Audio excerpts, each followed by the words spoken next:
Hello, everyone. Welcome to the Scumdogs Kennel. I'm your host, Chris Williams, and sorry about the late stream, folks. But either way, we're going to be looking at the Waverley Abbey Surrey Dragon sightings. We're going to have some fun, and we're going to look at more, dragon signs from Waverley Abbey that people have been saying for the last few years is inhabited by weird demonic entities, dragon-like beings, or just straight up dragons, folks. We're gonna have some fun. But first, let's look at some Indiegogos, by the way, folks, and Kickstarters. So let me go to share screen, and we'll get into this stream now, folks. Yeah. All right, let's see where to look up first. Yeah. Let's look at some NES games on Kickstarter, folks, or we could look at Godlike Romulus. Yeah, let's look at Godlike the Romulus Saga Volume 2.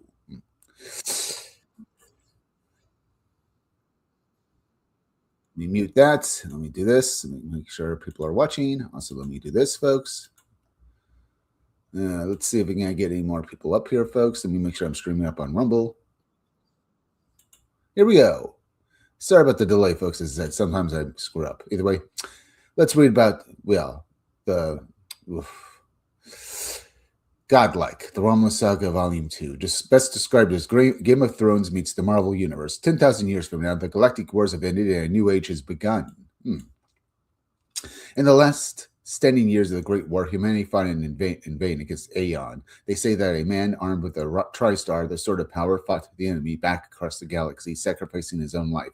He was called the Romulus. 2,000 years later, Atreus, a man haunted by visions of a bygone age and a mythical world known as Earth, must remember his past to save the last of humanity on a distant dying world, an age where magic and super science are one. To kill a god, a champion must become godlike. Not bad, folks. Pretty good. Here's basically a cover for Godlike, the Romulus Saga, and stuff like that. Either way, looks pretty good. There's also, let's see, John Mayland Jawbreaker's Graveyard Shift continues his larger-than-life epic, groundbreaking Sean Davis, Starlight, Cats, and Glorious Rex. As you can see, with this cover here, cover A by John Mayland and Ben Smith. This is cover A, folks. This is cover B by Sean Davis and Kyle Ritter. It's another great-looking cover, folks. Then we have the supplemental, which is basically more stories from the Godlike universe, folks. Here we have this guy who's with a top hat, basically looks like he's a turn-of-the-century gentleman with his, human-faced dog creature behind him. This is the cover by John Mayland for Supplemental 2, as I said. Supplemental 2, Songs of Dune. John Mayland, Godlike Shift, Graveyard Shift, and Justin Murphy in Jun, War Party, bring you an unknown tale from the Old West, served with horrors of the Aeon Story encounters a mysterious stranger that will change everything. The Hangman cometh. So this guy is, I assume, is the Hangman, folks. Not bad. Either way, here's basically, we also have Lords of, a preview page from Tarazul, line art by Afro Roy, colors by Ben Smith. Down here, folks.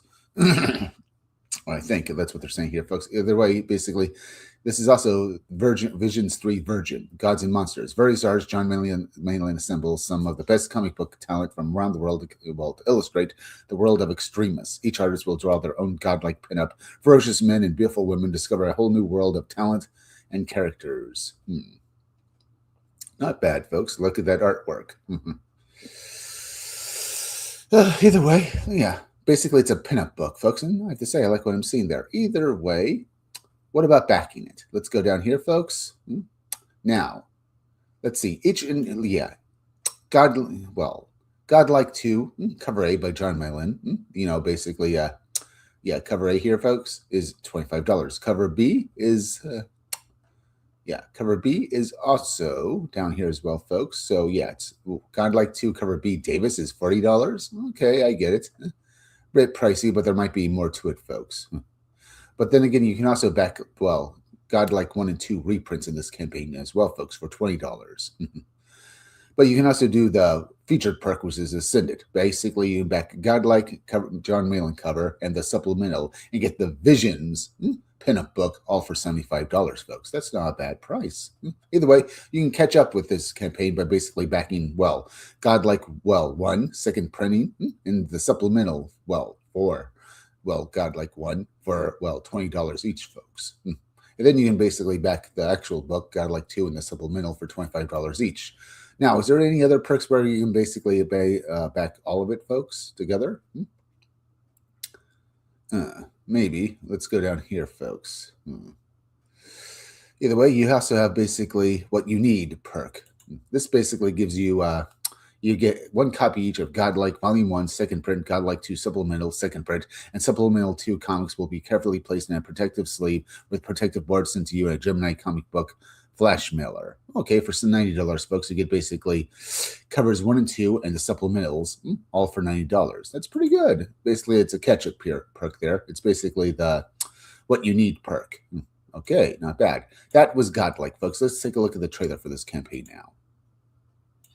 I've seen how far we've gone, and it's breaking me. I've held onto the stone, and it's taking me down.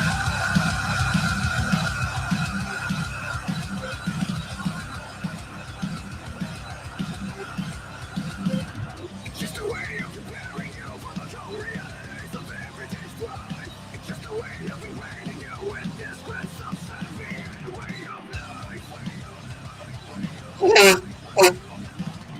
Godlike. All right, that was Godlike. It's up on Indiegogo, folks. Go back it. But let's go over here, folks, and look at basically some NES games. Now, let's go down here, folks. We also have the Atheist video game, folks. This campaign, well, it looks pretty good. But it's basically, well, it's launching soon, but basically they do give you screenshots of this game, folks, as well as a trailer. But let's basically read the synopsis for it, folks. Explore, upgrade, survive.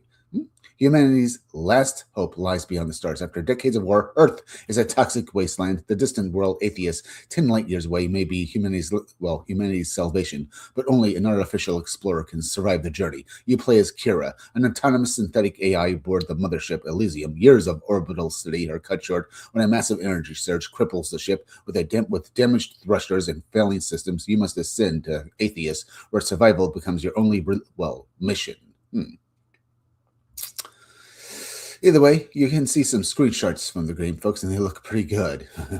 Beneath the planet's crust, as we continue with the synopsis here, folks, beneath the planet's crust stirs Zyrek, a colossal war construct that Nizari, detecting your arrival, he scattered unstable energy cores to sabotage Elysium and stop humanity's foothold.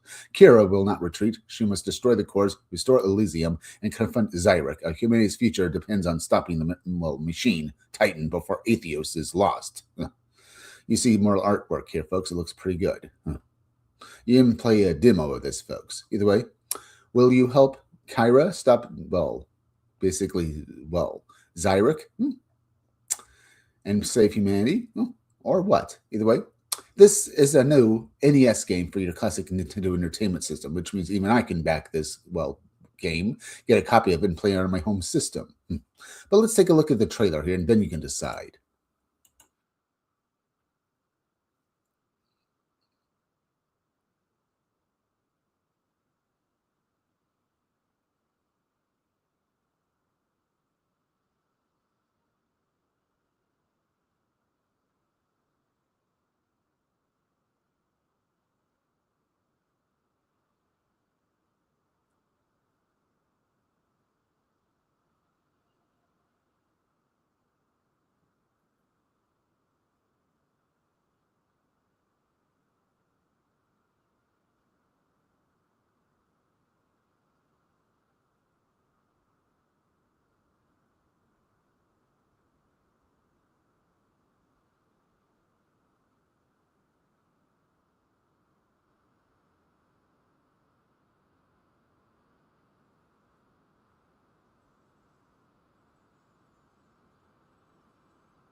All right, folks.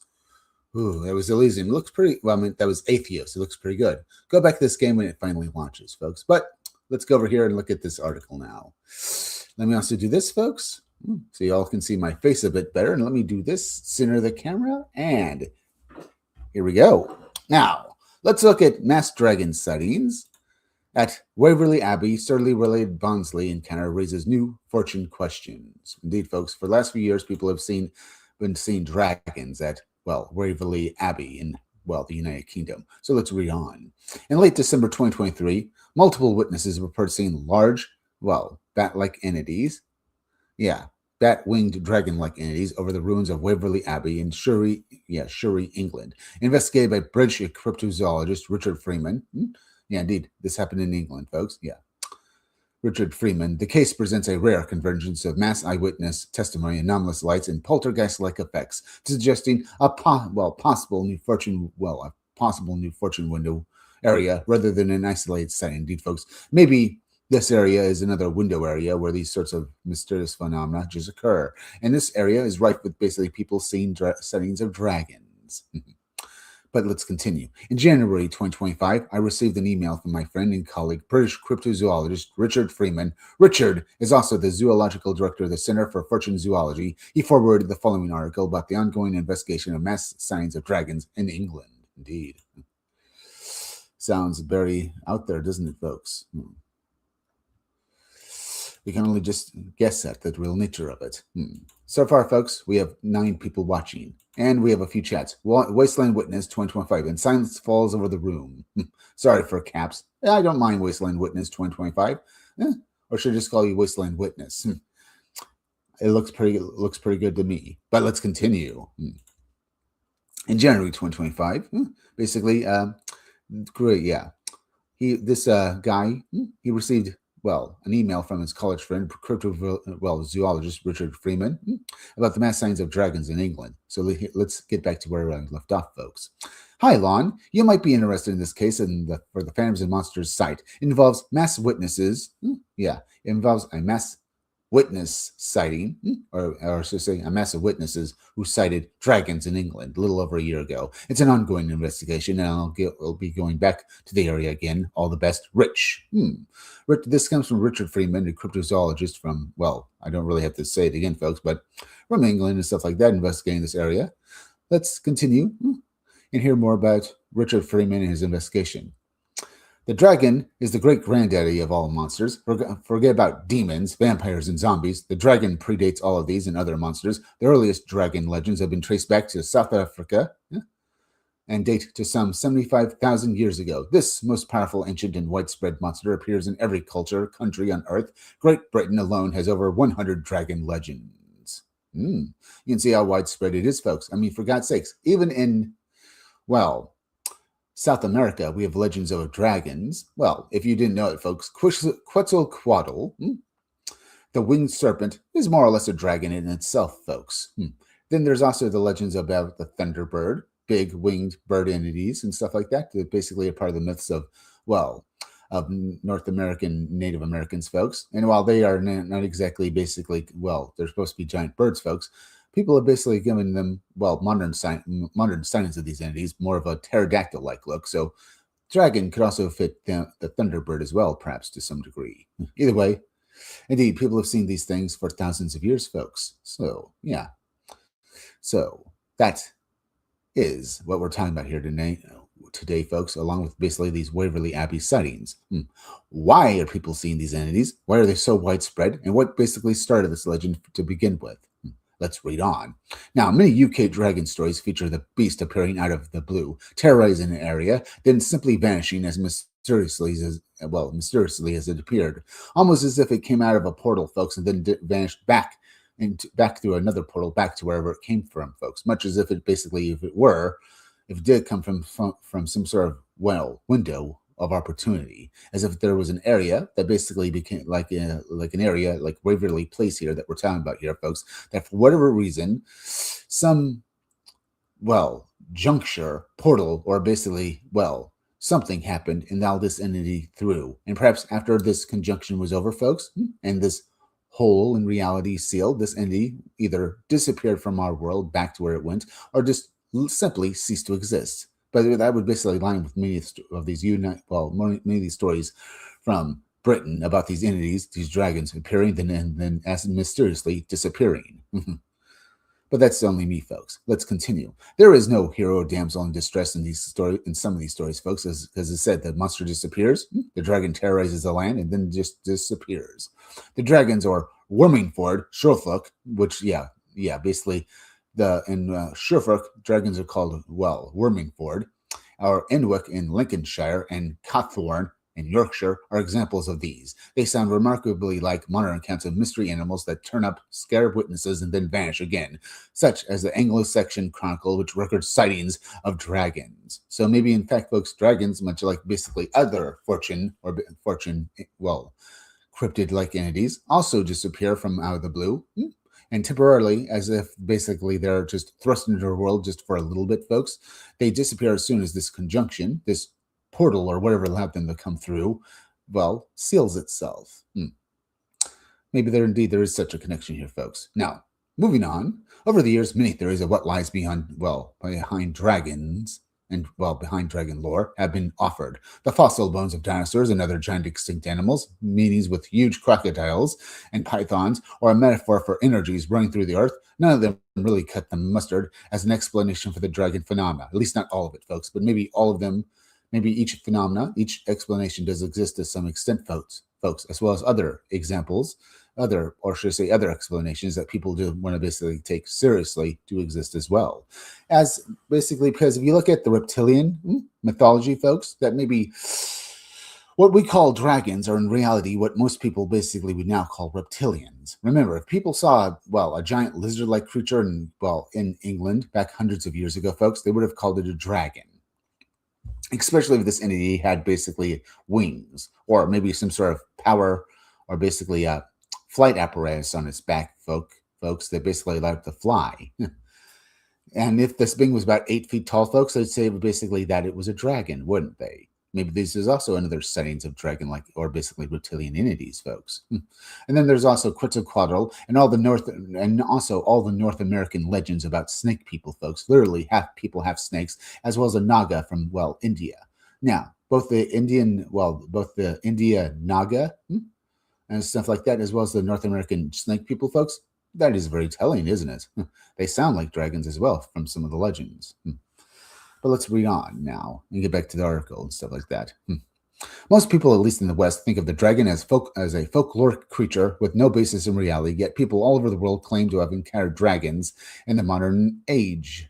I have been collecting these accounts for some time. Here are just a few. In Namibia, there's a tradition of a giant winged serpent that is, a glowing gem in its horned head. Sounds very interesting, folks. And it does almost sounds like basically a dragon from basically an RPG system where you basically slay the dragon, take this gem as basically some sort of magical MacGuffin and use it to defeat the enemy, the big bad guy of the game. Yeah, this giant winged serpent with a glowing gem in its horned head. Now, one of the most dramatic sightings was in 1978 when a French farmer was tending his cattle. French farmer. Yeah. Basically in 1978, folks, a few years and stuff like that. A few years basically before the 80s began, folks, when a French farmer was tending his cattle in the Kairos region and saw a bright white light heading straight toward him. Then afterward, he heard a massive thud and he heard one of his cattle cry out in pain as he rushed to check what attacked the cow. He saw a dragon. He told the local police, "I saw what it looked like, as the best matching description I can give you is that it looked like a dragon. It had a whole bright light on its head, which was blinding me. The color of it was brown and yellow. It had green eyes. There was a tar-like smell coming from it, and had smoke coming out of its nostrils," which is very telling, folks. That does sound like basically the Namibia dragon with this glowing gem in its head, which also reminds me of another reptilian-like encounter, folks. Back in North America, folks, back maybe about 100 years ago, there's this legend of this pterodactyl-like entity with these, two pterodactyl-like entities that was terrorizing a town, and both entities came from a mine, folks. They flew, and they looked like pterodactyls, folks, and they shot beams of light from their foreheads with these with these jewels embedded in them. These accounts sound all very similar to each other, folks, so is there any, merit to them, folks? Now, as I said, the thing here, folks, is that these entities look like pterodactyls and stuff like that, while these other legends seem more snake-like or dragon-like. But they're both describing reptilian creatures, are they not? Which is very interesting. Either way, these two pterodactyls were chased back to the mine where they emerged from, folks. They were shot, and basically townspeople shot at them and wounded them, and they both retreated back into the mine, which the townspeople then basically sealed shut with some dynamite. So no one really knows if they're alive or not, folks. At least that's how the legend goes, folks. I'm pretty sure. Either way, there's even more to basically look at this, folks. The fact that these entities all have glowing gems in their foreheads, are reptilian-like, and can even fly around is very interesting. But it's only just the beginning, folks. Viking folklore is full of dragon legends, so the following account should come as no surprise. In 2010, the Icelandic volcano, and I'm going to butcher this name, folks, Eyjafjallajökull erupted, spewing out titanic clouds of ash into the atmosphere and grounding plains for weeks. One local man watching the eruption saw something flying about the volcano. He realized that what he saw must have been huge due to the great distance he was observing it from. At first, he thought it was a plane until he saw the wings flapping in an email to Lars Thomas, the Danish biologist and cryptozoologist. He said the following: as I see it, there are only two possible explanations. Either I was imagining the whole thing, or what I saw was in fact a dragon. I find that very hard to believe it, but then again, I don't think I could imagine something like that. So far, very interesting, folks. Indeed, it's also telling that basically a lot of the times people who see these dragons, folks, or these dragon-like entities, see them while there's basically something going on. As I said, maybe the sightings of the Waverley Abbey happened when there was some sort of conjunction or some sort of natural phenomena that allowed these entities through. Perhaps this volcano, when it erupted, folks, caused some sort of portal or tear in reality, and this man was able to see through the veil and see this entity on the other side. What he says he saw. When he saw a dragon, folks. Maybe that's what he saw. Either way, folks, we have 17 people watching. Not bad. I just need, 3 more people watching, folks, and I'll be happy. So please share out this live stream, folks. Let's get the 17 people watching before I end my live stream. But let's continue now, folks. And so, indeed, folks. Now, let's see. In the late 20th and early 21st century, Gunung Kensing, a mountain in the province of Lembing, Western Java, was thought to be the lair of a dragon. The locals called it the Ular Naga, or dragon snake. It was described as resembling a giant snake with a horse-like head and bat's wings. The monster terrorized Persararan village for years. It stole and ate children, often attacking in broad daylight. The beast would snatch the children whilst their parents were busy in the fields. One village elder, Darga, said that the dragon was seen almost daily. In the end, the villagers blocked up the entrance to the cave where they thought the creature lurked. After that, the killing stopped, but the people were so scared that they mostly abandoned their homes and moved to other villages. Okay, folks, it's been basically something that I've speculated before, folks, but this entity, the Gunung Kensing, resembles basically a snake-like entity with a horse-like head. Now, other horse-like headed entities have been noted before, folks, basically river and lake monsters. Now, could it be that basically maybe these entities are related to dragons? If dragons do exist, I would not basically be surprised if these other entities don't exist as well. They've been known as basically these entities, the lake monsters, have been known having horse or basically elongated like horse-like heads, reptilian, even basically reptilian, and basically more, I guess, maybe like basically unlike a brontosaurus or a plesiosaur, folks, but having elongated heads more along the lines of basically like an alligator, but more, let's say, I guess, dainty looking because it looks more horse-like, folks. That could be what we're seeing here, folks. But the fact that there are so many legends of snake-like or basically dragon entities with horse-like heads is telling that maybe there's a relationship to each other. We can talk about that a little more later as well, folks. Now, before we continue, though, let me take a swig of water.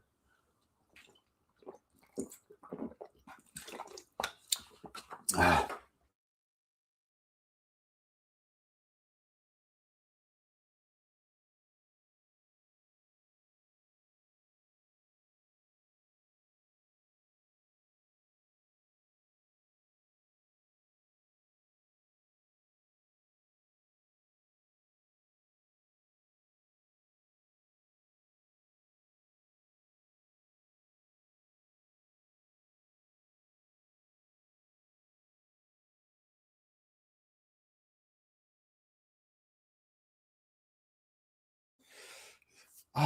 Thank God.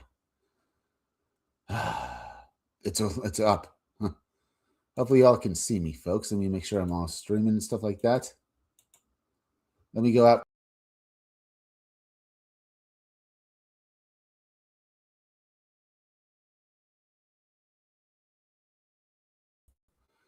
Hello, folks. Just making sure you all can see me. I went out and in to make sure basically everything was working. That.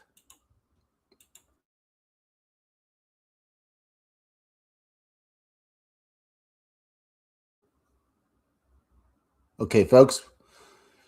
Ooh, we have 20 people watching, by the way, folks. That's pretty good. Oh, let me also do this too, folks, before we continue and stuff like that. But either way, not too bad. Let me make sure everything's good. Looks like we're all streaming, we're all that good. Either way, folks, let's continue with the article. Also, let me clean my thing and stuff like that. I'm not willing to basically go out and in again, folks, because I want to make sure I'm still streaming. So let's continue and stuff like that. Either way, folks, we have 20 people watching. Thank you for making this a truly great live stream so far. So let's continue and read some more about this, folks. Either way, it's been a good live stream and stuff like that. So you have that. And by the way, folks, maybe I'll talk about other stuff later, but I am thinking about basically starting my pre-launch from basically my second chance campaign on basically my book Scumdogs this month, folks. And it'll basically be up on Indiegogo, GoFundMyComic, and Kickstarter. But I'm just giving you a heads up on that before we continue. I'm just making sure saying that before we continue, folks. So let's continue. Let's get back to these articles and these stories, folks. Now, let's talk about more dragon sightings, folks, or more giant, more of these reptilian indies, folks. More dragon sightings. Let's get back to it. The late great fortune researcher Linda Godfrey was contacted by a witness who claimed to have seen dragons in Wisconsin in 2007. One young man called Jim, called Jim, I guess, or should say one young man calls, he says calls Jim, folks, but I'm assuming he means that basically called Jim, a pseudonym, told her that on October 7th, 2007 in Nagano Falls, he and some friends had attended a concert. They were lying on the top of their vans and on the grass looking up at the sky when they all saw something strange. A ball of orange and blue fire shot across the sky, followed by something even weirder. Jim said we knew it had to be a dragon because how else would you describe something flying over that was almost silent, larger than a plane, and had a tail and bat-like wings, a long neck, and a narrow pointed head and scales. I remember noticing the scales because they were dimly reflected. They dimly reflected the street lights below. We thought we were all seeing things, but 5 minutes later, it flew over again, this time in the opposite direction. Indeed, folks, so this thing had physical effects on reality. I'm saying basically it wasn't just an image in the sky, folks. I could see that it was literally reflecting the light from basically the concert, as well as the lights that they basically, had on their cars, as this entity reflected light off of its scales as it flew over. And it wasn't just once, folks. They saw it fly over them and basically gobsmacked them, and then the entity flew over again, and they knew it wasn't a dream. Because they all saw it and saw that basically light was reflecting off of it, folks. It was a real physical object, whatever this thing was, folks. It was a living, breathing entity. That's unless it was basically some sort of very sophisticated, I guess, hologram, folks, because that's the only thing I can think of. But I don't think a hologram could reflect light like that. Because even now, folks, we don't have the technology to do that even now. Pardon me, by the way, folks. Either way, that's really was a bizarre story that the people saw when they basically were at a concert one day back in, Alcona Falls in October 7th, 2007. What band were they basically at, though, folks? Yeah, they were basically, They were at a concert, but they don't mention which band it was. Too bad, folks. Maybe if we knew what band it was and basically track, basically, what band was in town on October 7th, 2007, we could find out. In fact, folks, we could probably basically try to find out basically, yeah, about what happened with that. Yeah, right now. In fact, folks, I think I've read this article before, this story before, but I never thought basically about maybe trying to track down the actual, story. Let me go over here, folks. October 7, 2007, Carnival Falls concert. Let me try to take a look at this, folks. Yeah, concert and stuff like that. So just give me a moment, folks, because this sounds very interesting, I have to say. I really want to see this out, folks. I want to see, do we basically get a name for the concert? Maybe basically name the band that was playing at the time, folks? Because it sounds interesting to me if we could. Concert. Yeah, it's concert. Let's try that, folks. Concert history of friends at the Art of Carnival Falls. Oh, okay. Let's look at concert archives, folks. Let's see if we can't find it. See here? Find Arts and Concerts, October 11th, 2000. Doesn't seem to have it, folks. I did basically get this right, didn't I? Basically by a concert.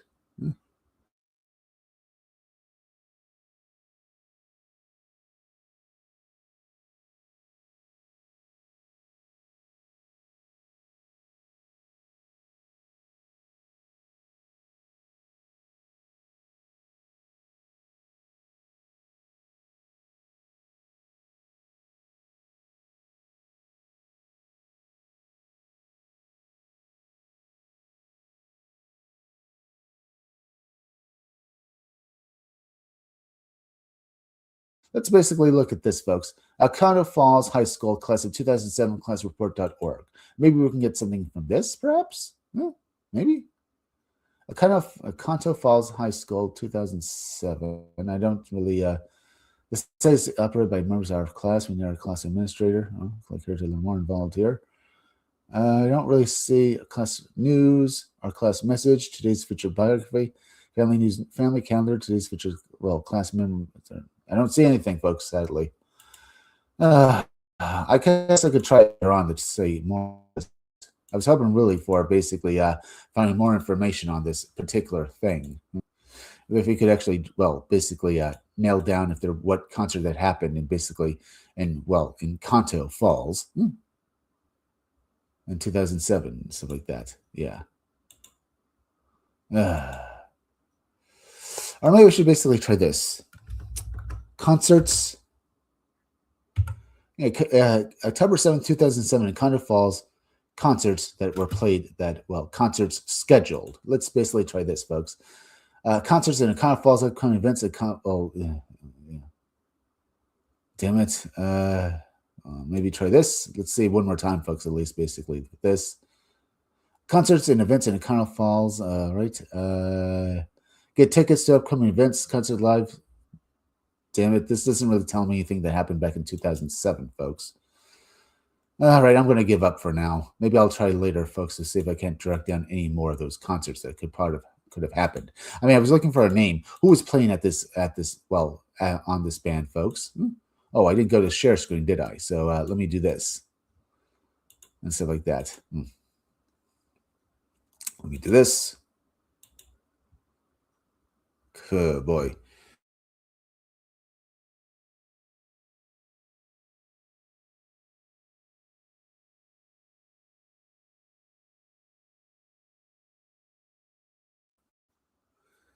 I'm back again.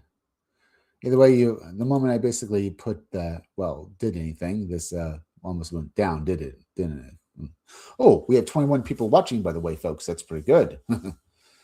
Thank you. Either way, let me make sure you're all looking at me. So let me go over here. Let me make sure this is all good.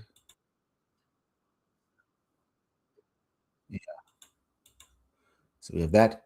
One more time, folks. Let me go out of my stream and back in because my camera's gone all blurry again. So I'm worried it'll bring down the stream. So let me do this. maybe I should just keep it plain. I'd really like to give you guys a better look than basically having the camera being all fuzzy and like this. So let me do this. It shouldn't basically bring down the.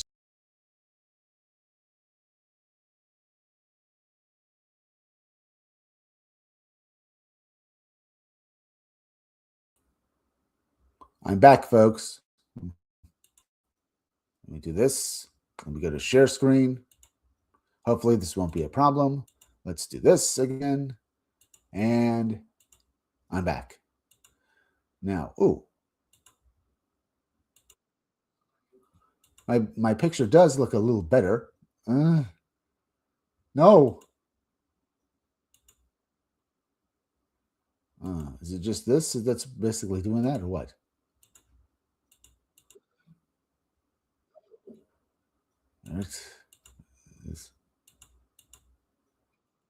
All right.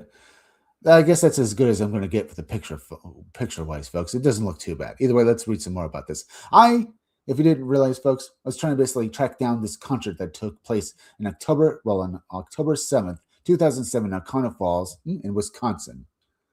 Maybe I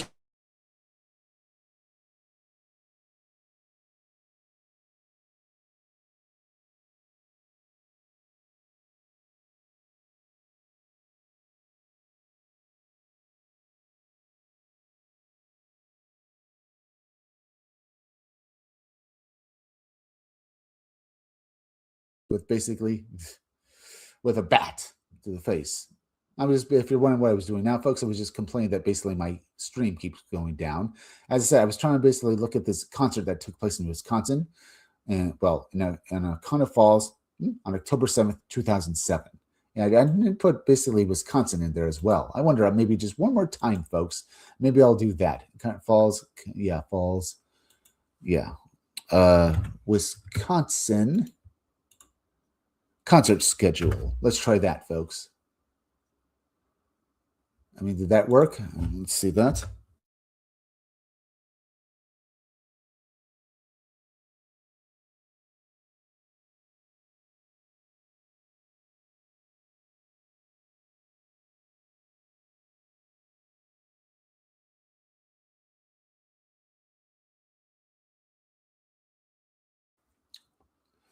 All right, folks. I'm going to keep streaming as long as I can. My stream keeps going down, but we have a good amount of people watching, so there's that. That's good. Let's see. We have 16 people watching. Okay, we had 5. Yeah, we had 6 people watching. Yeah, that. So we had 22 people watching so far. That's pretty good. But either way, folks, I'm trying to track down this concert that happened. Yeah, concert events in Oconto Falls, Benseltown, and stuff like that. Yeah. All right, let's basically see this. Town and stuff like that. I don't think I can. I don't see any way to basically go back.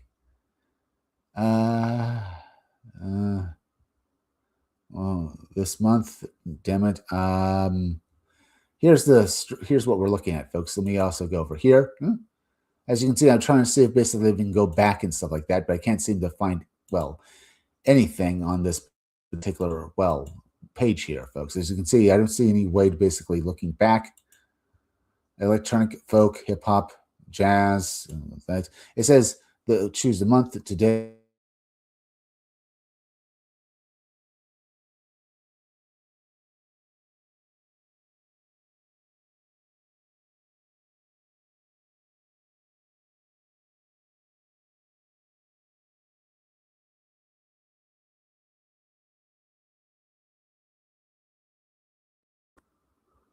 I'm back again, folks.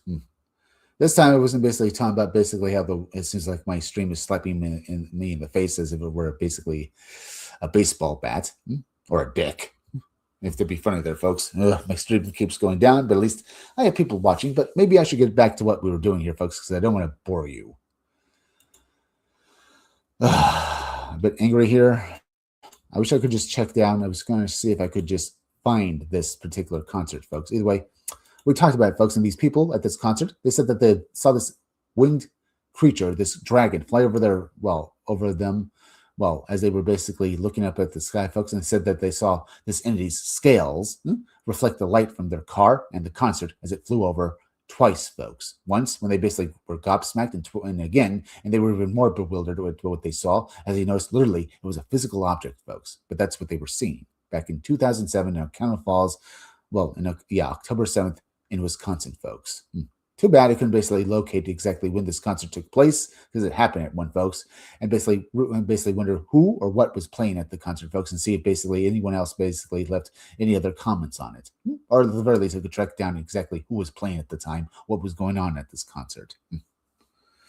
That's what I tried to do there, folks. Sorry about the delay, but I figured it would basically give my live stream a bit of air of authenticity if I basically found exactly what was going on. Now let me go back over here, folks. Looks like my live stream's going well so far, but let's get back and look at some more stories of dragons, dragons and stuff like that. Either way, the fact that we could basically pinpoint exactly what happened in Wisconsin, folks, in Ocala Falls, who was playing. As I said, folks, that would be amazing. Either way, it's an interesting story. But let's move on. Linda later contacted Jim's mother. Okay, so there's more to the story, folks, whom she referred to as Janet. Jim had phoned his mother for a lift and told her what he had seen. Just Janet thought her son was joking and went to pick him up. She noticed a shadow crossing a parking lot and then saw a fireball, blue with orange around it, shooting from the east to west in the sky. Jim told her that he and his friends had seen the same thing before the dragon had arrived. Janet then drove her son home.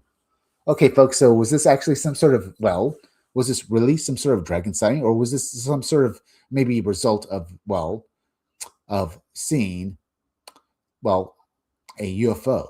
As I said, folks, people who see UFOs often see other phenomena as well. So they saw this orange fireball, blue and orange fireball. So maybe it was a UFO, and maybe for whatever reason, folks, like basically with the volcano, it tore a rip in the veil, separating, this dragon from basically the mundane, ordinary world that basically we all live in, folks. Because maybe this fireball was a UFO. It basically transversed into our universe, our world, folks. Or maybe from basically another planet, folks. And then, but it left a hole in reality, and this entity or whatever was allowed to seep through, perhaps? I don't know. It's the fact that basically people who see UFOs, folks, see other phenomena like dragons, Bigfoot, or things. That makes you think that maybe there is some merit to the idea. Either way, folks, it's very telling that we see so many, stories with some of the same instances that corroborate each other. So it's very interesting. Either way, there's also more to it, folks. Either way, Linda also spoke to Jim's sister, Jill. Jim had talked, her into staying up. The pair lay on a trampoline in their backyard looking up at the sky. Okay, that's interesting, folks. Indeed. I was trying to adjust my camera there as well, folks. Either way, they saw a fireball shooting east to west, followed quickly by one moving west to east. Then they heard a loud screech that caused all the local dogs to bark. Then the dragon returned. The creature was flying over 20 feet above their two-story house. After looking at pictures of pterosaurs, they say that the wing structure was very different. The family also saw smaller dragons that they took to be younger younger of the larger ones. The smaller creatures seemed to be playing by circling each other. Jill said, "I don't care what the scientists say. It was not a pterodactyl. I could see it had pearly pale scales, and the fireball came from its mouth. They were beautiful and flew gracefully. I could see that they had 4 legs too. They were tucked up underneath them like, when a bird flies." Okay, so they sound like literally, unlike pterodactyls, folks. These sound like basically dragons, basically literal fantasy dragons, folks. So that's amazing. Now, are these entities real, or are they some sort of tulpas? As I said, folks, I thought that maybe this was indeed some sort of alien, maybe in conjunction with some sort of alien, sighting, a sighting of a UFO. And somehow this entities brought these other dragon-like entities, these creatures to our world, perhaps. Maybe left a hole in the veil. But the fact that they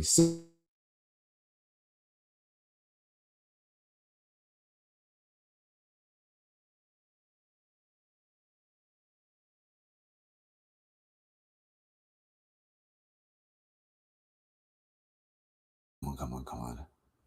Okay, folks, I guess I'm back again. I was saying, because the sister saw these dragons basically breathe fire from their mouths, and it was the same blue and orange color. Well, maybe this light wasn't a UFO, it was just the dragons. But I said, but my idea still stands here, folks. maybe UFOs were involved in some instance, folks. Maybe this blue and orange light was maybe the same energy or basically similar to what basically the light that was seen by basically Jim's mother. Maybe it was a UFO. I can't be for sure, folks. I'm not ruling out, but the fact that basically these entities were basically breathing the same energy makes that me think that maybe whatever energy that did bring these entities through to our world, folks, was the same energy that could basically anyone or maybe some alien beings could use to traverse from one world to another, either from one universe or maybe from one planet in our own universe to another as well, faster than light. Either way, folks, basically Jim's sister says they were definitely not pterodactyls. They had 4 legs and they flew, so they were literally basically fantasy dragons that you'd see basically from Dungeons and Dragons, stuff like that. Except the basically younger ones or the smaller ones with what they thought were younger dragons, folks, are smaller. So there's that. Either way, folks, once again, let me make sure I'm streaming. Yeah, it looks like I'm pretty good, folks. Not bad. Let me go over here as well, folks, real quick. Yeah, we still have 22 people watching, folks. That's pretty good. 21, 22. Either way, thank you so far, folks. But we can read some more. But let's get back to basically Jim's story here, folks. Yeah, either way, Jim's sister, he says they flew with their legs tucked up under them like birds. So that's, the way a bird flies. But let's read on, folks. Now, this case is interesting because the creature is described as a dragon with 4 legs and 2 wings. However, most screen depictions of dragons these days make the mistake of only giving them 2 legs, technically making them weave-ins. Here, it seems the media did not influence the witnesses. Indeed, folks. Yeah, because it's been stated before, folks, in various encounters with basically paranormal. You can even see with basically ghostly accounts, folks, that basically what we basically think of as, monsters basically look like basically modern folklore monsters. I mean, people have basically said that they've seen ghosts or basically the black-haired ghost girl. I mean, La Llorona, basically, before The Ring, before the movie The Ring, basically was released in 2003, folks, La Llorona was basically a black-haired woman who wailed. But after the movie The Ring, folks, people basically then conflated La Llorona with, Samara from, Sayako from the original Japanese version of The Ring, folks.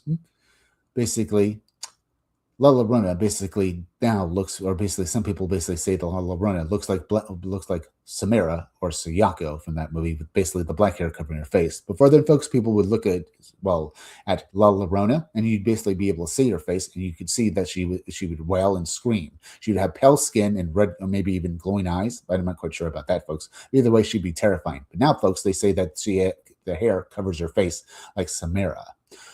So, like folklore here, folks, like modern folklore from movies, it looks like Jim's sister saw these dragons, and they look like typical fantasy dragons, and not like weave-ins. So, maybe this account gives this, or maybe her statement gives this account a little more authenticity, because her account was basically very unique. When people basically see sometimes dragons now, they're looking at pterodactyls or weave-ins. Here we have basically, literally four-legged typical fantasy dragons. That's what basically, Jim's sister said she saw.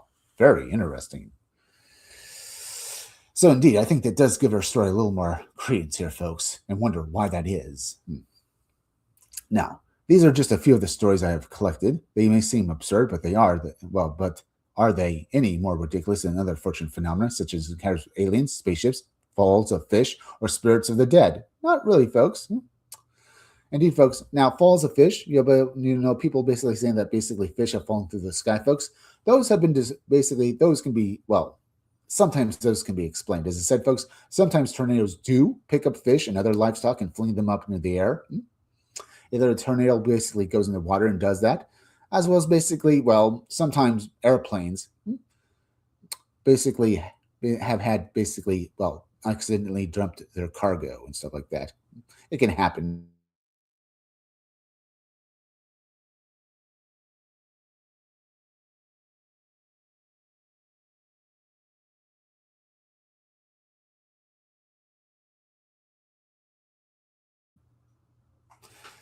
I'm back again, folks. As I said, maybe the plane sometimes goes down, it blows up in the sky, and the whatever they're carrying falls to the earth. Sometimes that's fish. But basically, falls of fish have happened for thousands of years. People are reporting this phenomenon, folks. Sometimes people can't explain it at all. And maybe it is something along the lines of more of a miracle and stuff like that. But I can basically say that if you look at basically natural phenomena, tornadoes, hurricanes, they could definitely basically do something like falls of fish. I'm just saying that, folks. Sometimes, but then again, a lot of these instances of falls of fish, folks, or other weird phenomena like spirits of the dead or basically Bigfoot, aliens, and spaceships, while they're absurd, well, the only real basic explanation for them, folks, is that maybe they are, well, that people did see what they say they saw. Now, before I continue, folks, let me go back over here again, say about this, making sure that you all can hear me.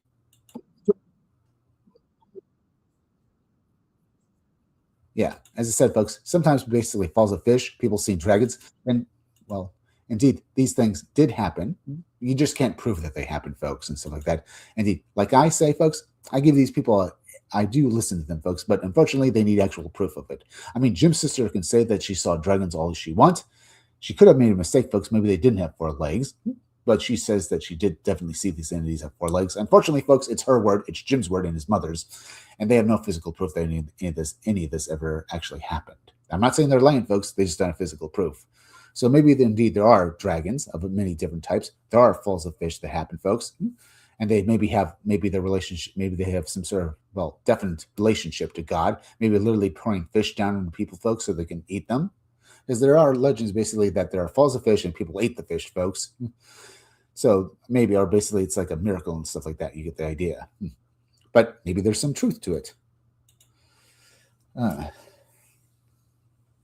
Either way, these dragons and the signs we've seen with them, folks, maybe there are similar phenomena that sometimes crosses over into our mundane world and people do experience it. That's why I'm saying there, folks. That's why I brought it up.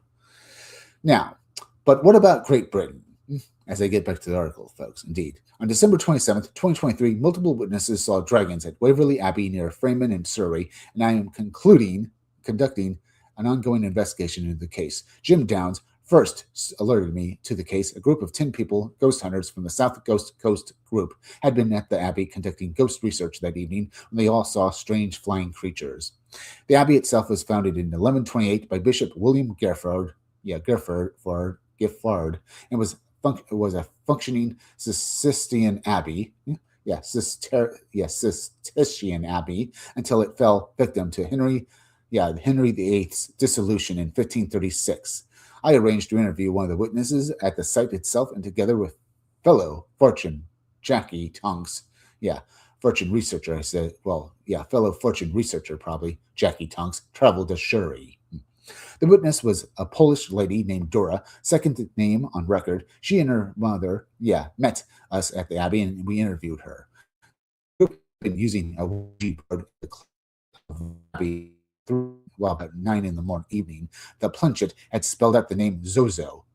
For those not in the know, Zozo was was the supposed demonic entity that American Darian Evans claimed to have contacted in 2009. Darian subsequently claimed that the entity was responsible for all kinds of havoc in his life. He recorded the story on the site True Ghost Tales. Zozo became somewhat of an internet meme for a while, and even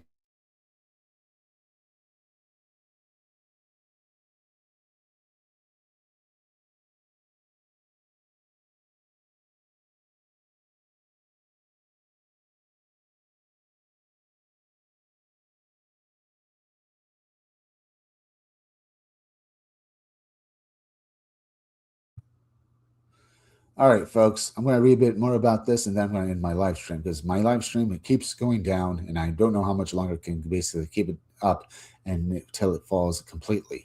But I'll read this story, basically this encounter with Zozo and stuff like that. Now, let me make sure you all can see me over here for real quick. Hopefully you all can still see me and you're all basically able to hear me. 16 watching. Okay, let's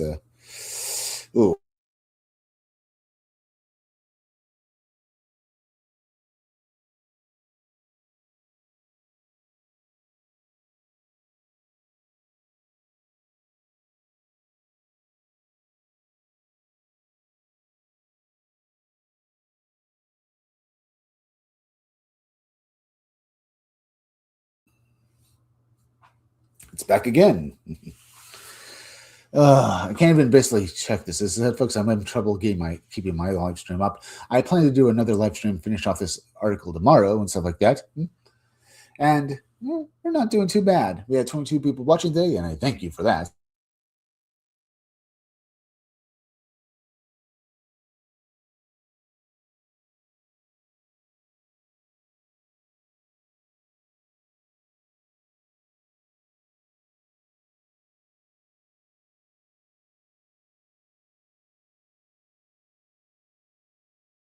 Almost an hour, folks. So I had a pretty good. Okay, there's that. All right, let's try this. Oh, damn it. Let's see. I'm trying to make sure I'm streaming up on Rumble and BitChute, folks, but basically, we have 17 people watching, okay, and we have 22 people watching, 23 people watching. Okay, so that's pretty good. I had 23 people watching the day.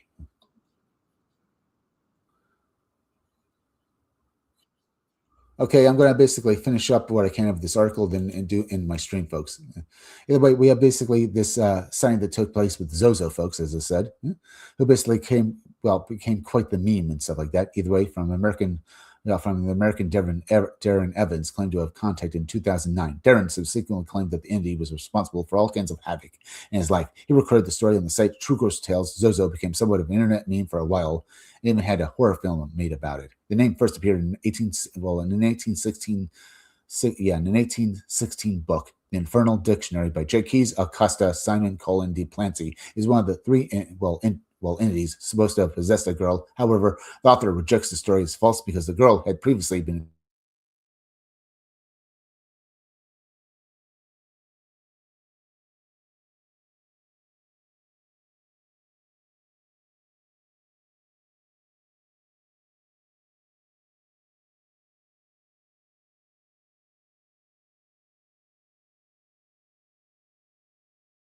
feels like I'm being slapped in the face.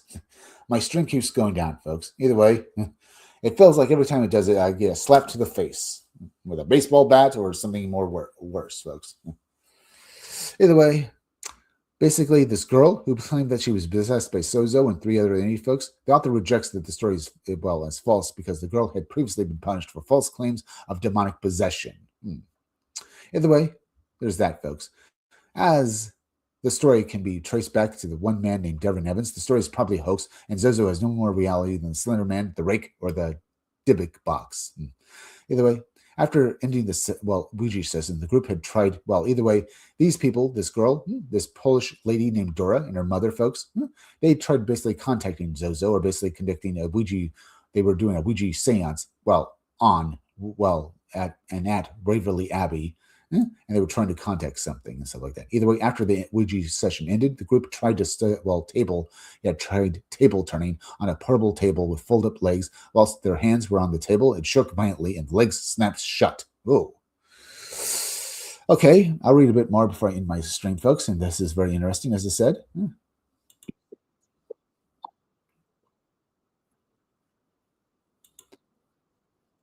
Okay, yeah. But either way, folks, let's read a bit more before I, as I said, end it. Either way, the legs on this table snapped shut, and Dora and her friends basically were probably now. The group then moved over to the larger grounds of the Abbey. Now it was about in the evening, crossing over to some woods around 200 meters or 600 feet away. Dora saw a giant flying creature emerge. Blink around in the air, then dive back into the woods. Its wings were bat-like and 10 meters or 33 feet across, measured against the trees. None of the others saw this. Then another smaller creature flew into view, much closer. Dora said it was a man-sized, about 6 feet long, with a 10-foot wingspan. Again, the wings were bat-like. It seemed to be to be dark brown in color. The creature landed on the ruins of the Abbey at the south transept. She did not get a good look at the head of the beast, but saw a long tail that ended in an arrowhead point. The beast then flew off. The geese in the nearby river were screaming at the time. She produced a rough sketch of what she saw. Okay, folks, I think I'll leave that off at there, folks. I just wanted to get basically to, the Waverley, Abbey dragon signs and stuff like that. Either way, Dora and her friends were basically contacting demonic entities, and maybe they somehow summoned this dragon, much like basically with Jim and his family, folks. Somehow, maybe they were in the right place and they basically saw some sort of dragon entities, folks. As I said, maybe this Jim's sighting had something to do with aliens, but the fact that basically both Jim and Dora and their respective group, friends, and family folks all saw these entities after maybe some weird phenomena. Remember, basically Jim saw this and his friends saw this weird blue and orange light over the concert right before they saw these dragons, while Dora and her friends were basically contacting Zozo and basically doing a seance and Ouija board, reading on Waverley, Abbey, and stuff like that, that maybe somehow they also triggered some sort of thinning of the veil in both parties, both Jim and his sister and mother and his friends and Dora's friends, folks. Somehow they were able to basically somehow pierce the veil and these entities came through and they witnessed them. Is it possible, folks? Maybe. It definitely does sound like it to me. This is what happened. Now, we can talk more about this tomorrow, folks. And we had a great stream, but I'm going to end it now because I want to end my live stream while you all can still hear it. Now, folks, I probably won't upload 2 videos today because I'm a little late, but I did yesterday. But so maybe I will. But we're pretty much at the end now. So let me end my live stream. By doing my normal spiel. Please go subscribe to my YouTube channel, Read Comics They're Bad For You. The there's misspelled. It's THRE. It's Read Comics They're Bad For You. It's supposed to be They're Bad For You, but as you know, as I've said so many times before, folks, I misspelled the there in the title of my YouTube channel, so it's Read Comics They're Bad For You. It's supposed to be Read Comics They're Bad For You, but it's They're Bad For You. Get it? Use the links down below in the descriptions to go subscribe to me. Yeah. Also, I was making sure I was streaming up on Rumble and BitChute, folks. So thank you for joining me. Either way, hit that like button for me. Make sure you're still subscribed. Leave some comments down below. Hit that bell for notifications, folks. Hit the part of the bell that'll give you all future notifications. And please share this video out. Now, folks, we have basically, 24 people watching the day. That's pretty good. Indeed, folks, we have 24 people watching. Either way, let's continue. Now, please go over and subscribe to Dark Sayings on YouTube and on BitChute. Then go subscribe to Robot Co-op on YouTube and on Twitch. I also want you to go over and subscribe to Stitched to get the pics up on YouTube, okay? All right, now remember, there are links down below or in the descriptions. There are links to YouTube, Twitter, Rumble, Odyssey, Twitch or BitChute, Dark Sayings, Robot Co-op, and Stitched to get the pics. Remember, go subscribe to Dark Sayings and Stitched to get the pics, as well as basically anyone else, folks. I want you to, but I really want you folks to go and subscribe to my own channels. Now, usually I'll upload 2 videos a day, and maybe I will, but as I said, I'm running late today, folks, because of things. Also, my live stream and, internet seems to be bad today, so maybe I'll just skip the day. Either way, just wait for my videos. Maybe they'll be up, maybe they won't. But that's just what it is, folks. But also, remember, yeah. Remember, I'm going to unlist this live stream up on YouTube, folks. So if you still want to watch it, just keep watching the YouTube video. But it'll be unlisted. But I'm going to unlist it. Or you can use the links down below or in descriptions to go subscribe to me up on Rumble or BitChute, because all my live streams, all my videos are up on those sites 24/7. Or you can use the link on my X or Twitter page at 777MikaChris1. Okay. Either way, folks.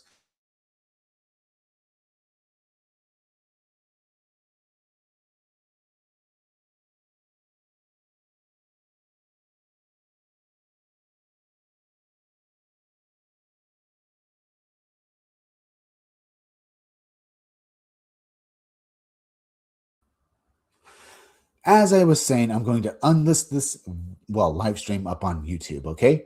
Yeah.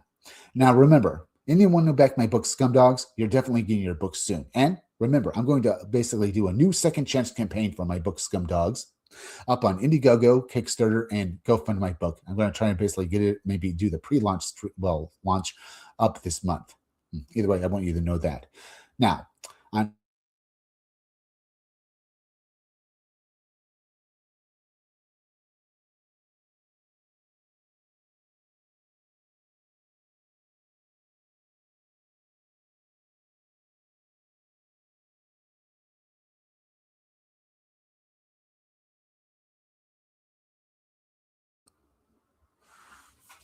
I'm Chris Williams from the Scumdogs Kennel. I'm just going to basically end it now, folks. Thank you all for joining me. I'll be back tomorrow with another great live stream, followed by 2 more, videos tomorrow, folks. Until then, as usual, folks, thank you for joining me. We'll have some more fun tomorrow, and we'll definitely have a great time. Hopefully, I won't have these problems like I had today, folks. Either way, we had 24 people watching today. And once again, maybe one more time before I leave, folks, I'll take a look over here. If we have any more people watching. Yeah, we had 18 people watching, folks, so we did well. But we're at the end, so bye. All right.